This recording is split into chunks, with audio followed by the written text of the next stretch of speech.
ವಿಶೇಷ ಕಾರ್ಯಕ್ರಮಕ್ಕೆ ಮತ್ತೊಮ್ಮೆ ಸ್ವಾಗತ. ಗಣ್ಯ ಅತಿಥಿಗಳು ಚರ್ಚೆ ಮಾಡ್ತಾ ಇದ್ವಿ. ನಾವು ಈಗ ಕೇಳ್ತಾ ಇದ್ರು, ಕೇವಲ ಕಾಂಗ್ರೆಸ್ ಎಂಪಿಗಳಷ್ಟೇ ಅಕೌಂಟಬಲ್, ಈ ದೇಶದಲ್ಲಿರೋ ಎಲ್ಲ ಸಂಸದರು ಅಕೌಂಟಬಲ್ ಅನ್ನೋದ್ರ ಬಗ್ಗೆ ಚರ್ಚೆ ಮಾಡ್ತಾ ಇದ್ವಿ. ನೀವು ಉತ್ತರ ಕೊಟ್ರಿ. ನೋಡಿ, ಈ ದೇಶದಲ್ಲಿ 545 ಜನ ಲೋಕಸಭೆಯಲ್ಲಿದ್ದಾರೆ, ಒಂದು 200 ಎಷ್ಟೋ ಜನ 275 ಜನ ರಾಜ್ಯಸಭೆಯಲ್ಲಿದ್ದಾರೆ. ಇವರೆಲ್ಲರೂ ಸೇರಿ ಅಂತಿಮವಾಗಿ ಕಾನೂನು ಮಾಡೋರು ಇವರು. ಆದರೆ ಪ್ರಜಾಪ್ರಭುತ್ವ ಅಂದರೆ ಬರೀ ಎಂಪಿಗಳಲ್ಲ, ಜನಜಾಗೃತಿ ಉಂಟು ಮಾಡತಕ್ಕಂಥದ್ದು, ಜಾಗೃತವಾಗಿರ್ತಕ್ಕಂಥ ಸಮಾಜನೂ ಪ್ರಜಾಪ್ರಭುತ್ವದ ಮೊದಲನೇ ಒಂದು ಅಂಗನೇ ಅದು. ಹಾಗಾಗಿ ರಾಮದೇವರಾಗಲಿ, ಅಣ್ಣಾ ಹಜಾರೆ ಆಗಲಿ, ಯಾರೇ ಆಗಲಿ ಆ ವಿಷಯಕ್ಕೆ ಜನಜಾಗೃತಿ ಉಂಟು ಮಾಡ್ತಾರೆ ಅಂದರೆ ಅದು ತಪ್ಪು ಅಂತಲ್ಲ. ಜಾಗೃತವಾಗಿರ್ತಕ್ಕಂಥ ಜನ ಇದ್ದಾಗಲೇ ಪ್ರಜಾಪ್ರಭುತ್ವ ಯಶಸ್ವಿ ಆಗೋದು.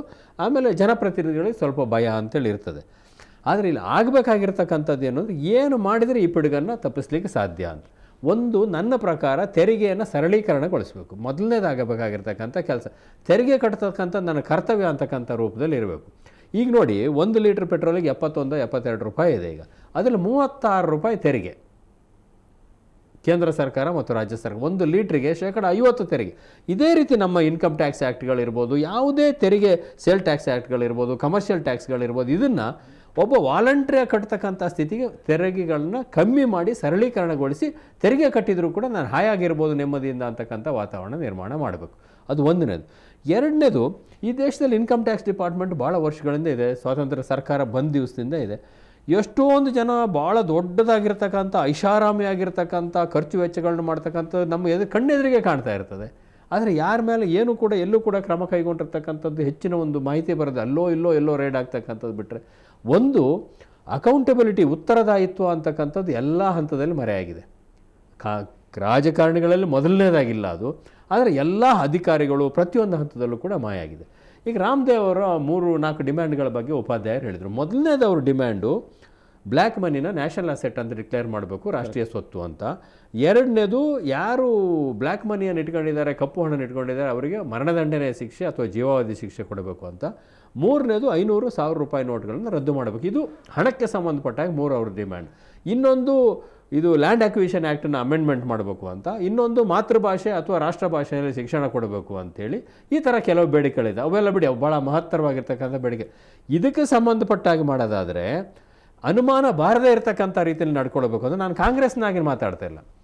ಗುಜರಾತ್ ಒಂದು ಮಾದರಿ ರಾಜ್ಯ ಅಂತೇಳಿ ಹೇಳ್ತಾರಲ್ಲ, ಭಾಳ ಜನ ಹೇಳ್ತಾರೆ ಮಾದರಿ ಆಡಳಿತ ರಾಜ್ಯ ಅಂತ. ವಿಶೇಷವಾಗಿ BJP ಅವರು ಅವರೆಲ್ಲ ಹೇಳ್ತಾರೆ, ಸಂಘ ಪರಿವಾರದವ್ರು ಹೇಳ್ತಾರೆ. ಗುಜರಾತ್ನಲ್ಲಿ 10 ವರ್ಷದಿಂದ ಲೋಕಾಯುಕ್ತ ವ್ಯವಸ್ಥೆ ಯಾಕಿಲ್ಲ? ಭ್ರಷ್ಟಾಚಾರ ಇಲ್ವ ಹಾಗಾದರೆ ಗುಜರಾತ್ನಲ್ಲಿ? ಅಣ್ಣಾ ಹಜಾರನ್ನೇ ಮೊನ್ನೆ ಹೋಗಿ ಬಂದಿದ್ದಾರೆ ಗುಜರಾತಿಗೆ. ಅಲ್ಲಿರೋಷ್ಟು ಭ್ರಷ್ಟಾಚಾರ, ಅಲ್ಲಿರೋಷ್ಟು ಅಕ್ರಮವಾಗಿರ್ತಕ್ಕಂಥ ಮದ್ಯ ಸರಬರಾಜು ಎಲ್ಲೂ ಕೂಡ ಇಲ್ಲ. ನನಗೆ ಗುಜರಾತಿಗೆ ಹೋದ ನಂತರ ಭಾಳ ಗಾಂಧಿ ರಾಜ್ಯ ಈ ಥರ ಆಗಿದೆಯಲ್ಲ ಅಂತಕ್ಕಂಥ ಸ್ಟೇಟ್ಮೆಂಟ್ ಕೊಟ್ಟರು. ಅಲ್ಲಿ ಅಹಮದಾಬಾದ್ನಲ್ಲಿ ಒಂದು ಯಾರಾದರೂ ಪ್ರತಿಭಟನೆ ಮಾಡ್ಬೋದಿತ್ತಲ್ಲ, ಲೋಕಾಯುಕ್ತ ವ್ಯವಸ್ಥೆಯಲ್ಲಿ ಜಾರಿಗೆ ಬರಬೇಕು ಅಂತೇಳಿ, ಅದಾಗಲಿಲ್ಲ. ಇಲ್ಲಿ ಅನುಮಾನಗಳು ಯಾಕೆ ಬರ್ತವೆ? ಇಲ್ಲಿ ಸಂತೋಷ್ ಹೆಗ್ಡೆ ಅವರು ರಾಜೀನಾಮೆ ಕೊಟ್ಟರು ಲೋಕಾಯುಕ್ತ ಪೋಸ್ಟಿಗೆ. ಲಾಲ್ ಕೃಷ್ಣ ಅದ್ವಾನಿಯವರ ಸಮೇತ ನಿತಿನ್ ಗಡ್ಕರಿ ಎಲ್ಲರೂ ಬಂದು ಒಂದು ಭರವಸೆ ಕೊಟ್ಟರು ಸಂತೋಷ್ ಹೆಗ್ಡೆ ಅವರಿಗೆ. ಅವ್ರಿಗೇನಾದ್ರು ಹೆಚ್ಚಿನ ಅಧಿಕಾರ ಕೊಟ್ಟರೆ ಇವತ್ತಿನವರೆಗೂ ಲೋಕಾಯುಕ್ತರಿಗೆ ಕೊಡಲಿಲ್ಲ.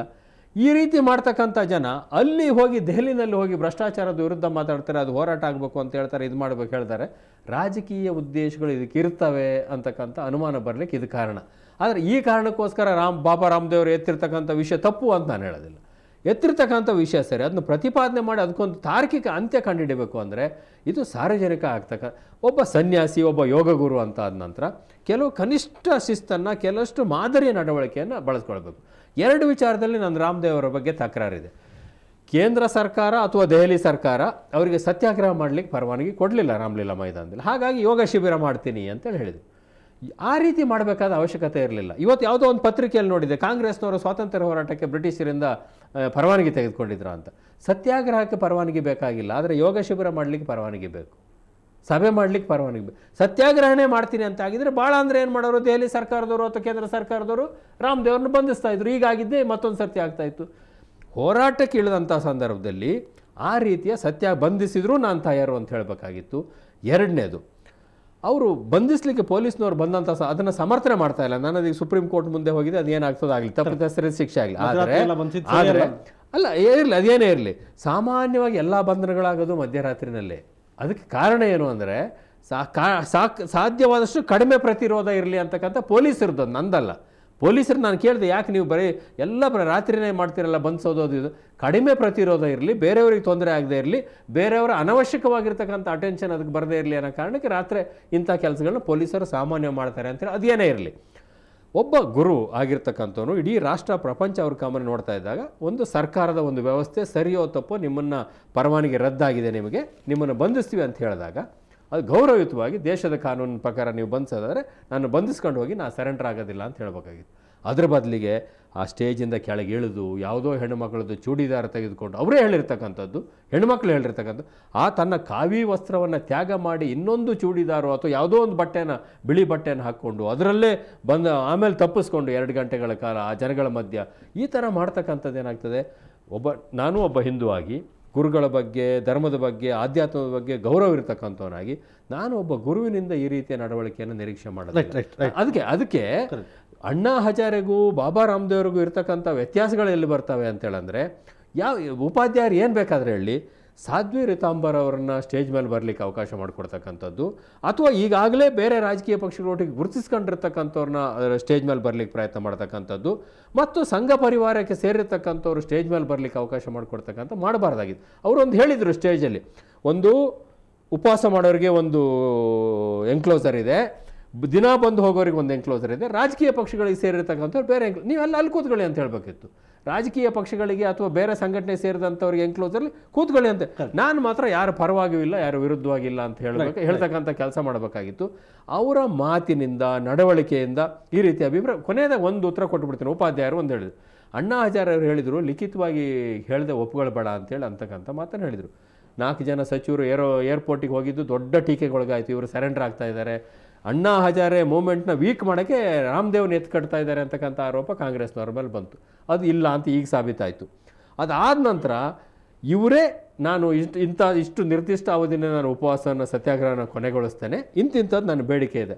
ಅದಾದ ನಂತರ ಕೇಂದ್ರದ ಸಚಿವರು ಹೇಳ್ತಕ್ಕಂಥದ್ದು ನಿಜವಾಗಿದ್ದರೆ ಇವರ ನ್ಯಾಷನಲ್ ಅಸೆಟ್ ಅಂತ ಡಿಕ್ಲೇರ್ ಮಾಡಲಿಕ್ಕೆ ಅವರು ಒಪ್ಕೊಂಡಿದ್ದಾರೆ. ಅವರು ಒಪ್ಪದೇ ಇರತಕ್ಕಂಥದ್ದು ಒಂದೇ ಒಂದು 500,000 ರೂಪಾಯಿ ನೋಟ್ನ ರದ್ದು ಮಾಡ್ತಕ್ಕಂಥ ತಕ್ಷಣಕ್ಕೆ ಸಾಧ್ಯ ಆಗದೆ ಇರತಕ್ಕಂಥದ್ದು. ಮತ್ತು ಇನ್ನೊಂದು ಅಂತ ಹೇಳಿದ್ರೆ ಸುಗ್ರೀವಾಜ್ಞೆಯನ್ನು ತಕ್ಷಣ ಮಾಡೋಕ್ಕಾಗೋದಿಲ್ಲ, ಅದಕ್ಕೆ ಪಾರ್ಲಿಮೆಂಟಲ್ಲಿ ಪಾಸ್ ಆಗಬೇಕಾಗ ಅದಕ್ಕೆ ಸಮಯ ಬೇಕು, ಇದನ್ನು ಲಿಖಿತವಾಗಿ ನಾವು ನಿಮಗೆ ಕೊಡ್ತೀವಿ ಅಂತಕ್ಕಂಥ ಮಾತನ್ನು ಅವ್ರಿಗೆ ಮುಟ್ಟಿಸಿದ್ದಾರೆ. ಅದರ ಬೇಸಿಸ್ ಮೇಲೆ ಅವರು ಸತ್ಯಾಗ್ರಹ ಎಂಡ್ ಮಾಡ್ತೀನಿ ಅಂತ ಹೇಳಿದರು ಅಂತ. ಕೊನೆಯದಾಗಿ ಒಂದೇ ಮಾತು, 5,000 ಜನ ಸೇರ್ತಕ್ಕಂಥ ಜಾಗದಲ್ಲಿ 40,000 ಜನ ಆಗಲೇ ಸೇರಿದ್ರು, 40,000ಕ್ಕಿಂತ ಹೆಚ್ಚು ಸೇರಿದ್ರು. ಮಾರನೇ ದಿವಸ ಇನ್ನೂ ಲಕ್ಷ ಸಂಖ್ಯೆಗಿಂತ ಜಾಸ್ತಿ ಬರ್ತಾಯಿದ್ರು.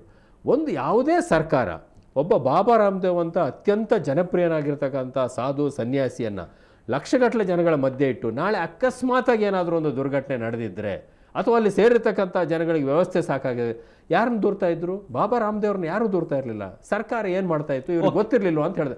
ಹಾಗಾಗಿ ಒಂದು ಸರ್ಕಾರ ತೆಗೆದುಕೊಂಡಿರ್ತಕ್ಕಂಥ ತೀರ್ಮಾನದ ಬಗ್ಗೆ ನಾವು ಚರ್ಚೆ ಮಾಡ್ಬೋದು, ಆದರೆ ಅದಕ್ಕೆ ಅನೇಕ ಹಿನ್ನೆಲೆಗಳು ಇರ್ತವೆ. ಆ ಹಿನ್ನೆಲೆಯಲ್ಲಿ ಇದು ನೋಡಿದಂಥ ಆಗಿರ್ತಕ್ಕಂಥದ್ದು ಅಹಿತಕರವಾಗಿರ್ತಕ್ಕಂಥ ಘಟನೆ. ನಾನು ಕೂಡ ಅದನ್ನು ಸಮರ್ಥನೆ ಮಾಡೋದಿಲ್ಲ.